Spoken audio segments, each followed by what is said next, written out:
আজকে খানাকুলের রাজহাটিতে হঠাৎ করেই তৃণমূলের ঘোষিত প্রার্থী তথা সিটিং এমপি অপূর্বা পোদ্দার তাকে যেতে দেখা যায়। অনেক দিন পর তিনি খানাকুল 2 ব্লকে প্রবেশ করলেন।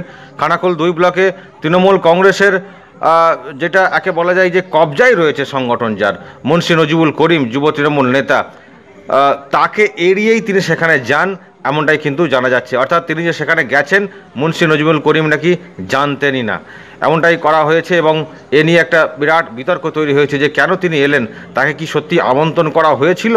কারণ তিনি যেভাবে এসে একেবারে সরাসরি এই কর্মসূচিতে নেমে পড়লেন, এবং সেটা কি করে হয়, মানে এটা কি সত্যি কোনো আমন্ত্রণ করা হয়েছিল এই ক্লাবের তরফ থেকে? অর্থাৎ মুন্সি নজিবুল করিম যেখানে রয়েছেন তৃণমূল নেতৃত্ব, সেখানে তার সঙ্গে কোনো যোগাযোগ নেই অপরূপা পোদ্দারের। সেই জায়গায় এই রাজহাটি এলাকাতেই দুটো ক্লাব যারা বসন্ত উৎসব পালন করছে, সেখানে এই ক্লাবের প্রোগ্রামে তিনি অ্যাটেন্ড করলেন কেন? তাহলে কি তাদেরকে বলা হয়েছিল? কোথাও কি অন্যরকম সমীকরণ তৈরি হয়েছে রাজহাটিতে, যে মুন্সি নজিবুল করিমের সঙ্গে হয়তো সখ্যতা নেই, সম্পর্ক ভালো নেই, সেই জায়গায় অন্য লবি ধরে এলাকায় তিনি সংগঠন মজুত করতে চাইছেন? কারণ সামনে যেহেতু লোকসভা নির্বাচন, সেই জন্যে কি তিনি কি অন্য কোনোভাবে, যেহেতু এটা একটা দোল উৎসব, খুব সহজে প্রবেশ করা যায় মানুষের মধ্যে এবং সেটাকে কাজে লাগিয়ে নতুন করে সংগঠন তৈরি করা যায়, সেই চেষ্টা কি তিনি করছেন? কারণ কোনো নেতা ক্লাব কর্তা ধরে তিনি কি এলেন এখানে, বা তাকে আনা হয়েছে এখানে স্থানীয় কোনো সংগঠন তৃণমূল কংগ্রেসের, যারা হয়তো নজিবুলের কে এড়িয়ে তারা চাইছেন তৃণমূল প্রার্থীকে নিজেদের এলাকায় আনতে? এরকম কিছু বিষয় রয়েছে। আমরা কথা বলার চেষ্টা করেছিলাম।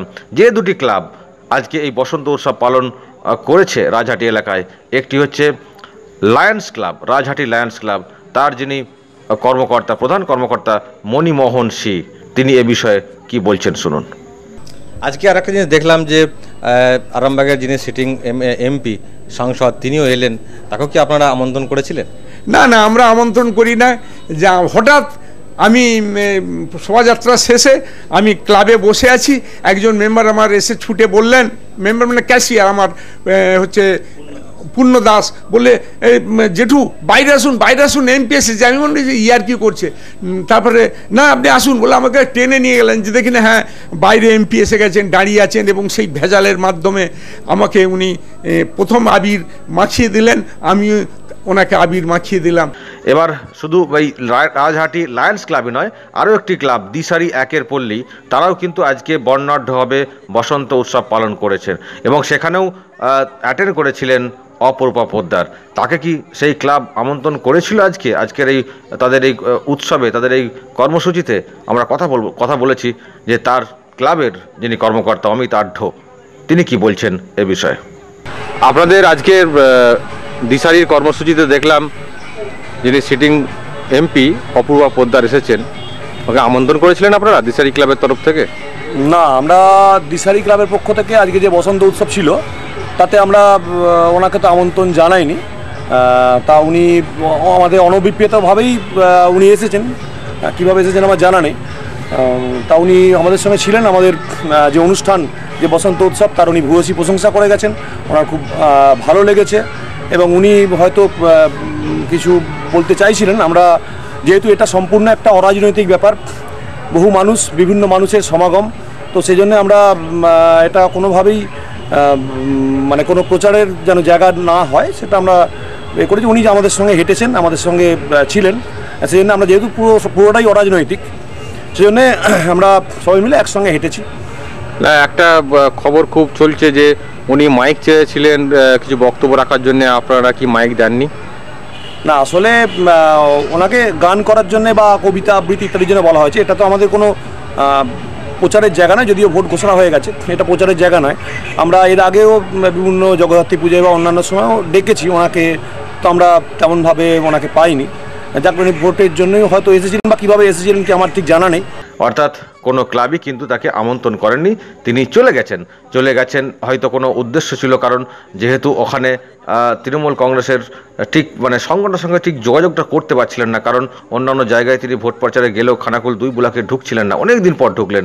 এবং সেই জায়গায় যেটা বলা হচ্ছে যে মুন্সি নজিবুল করিম যিনি নেতৃত্ব দেন তৃণমূল কংগ্রেসকে, তিনি অসুস্থ ছিলেন এবং তাকে কি দেখতে গিয়েছিলেন আজকে, এটাও কিন্তু মানে খবর যে না, তার সঙ্গে কোনো দেখাও করেননি।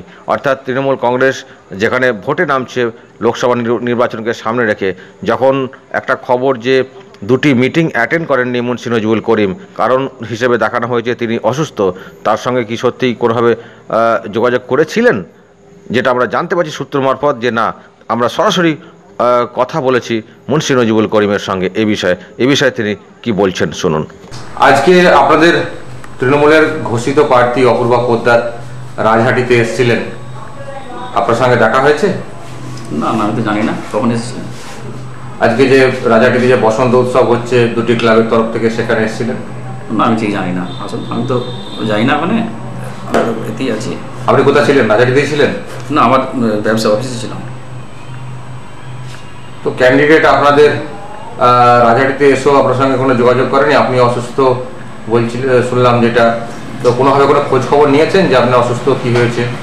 না না, আসলে যোগাযোগ হয়নি। তাছাড়া এখন তো ব্যস্ত ছিলেন না ওনার, এখন বিভিন্ন জায়গায় আরামবাগ সাব ডিভিশন টোটাল বা আরামবাগ লোকসভা 7টা বিধানসভা আছে, এখন তো ওনার ফুরসত নেই, এখন বিভিন্ন জায়গায় যেতে হচ্ছে, বিভিন্ন কর্মসূচি করছেন।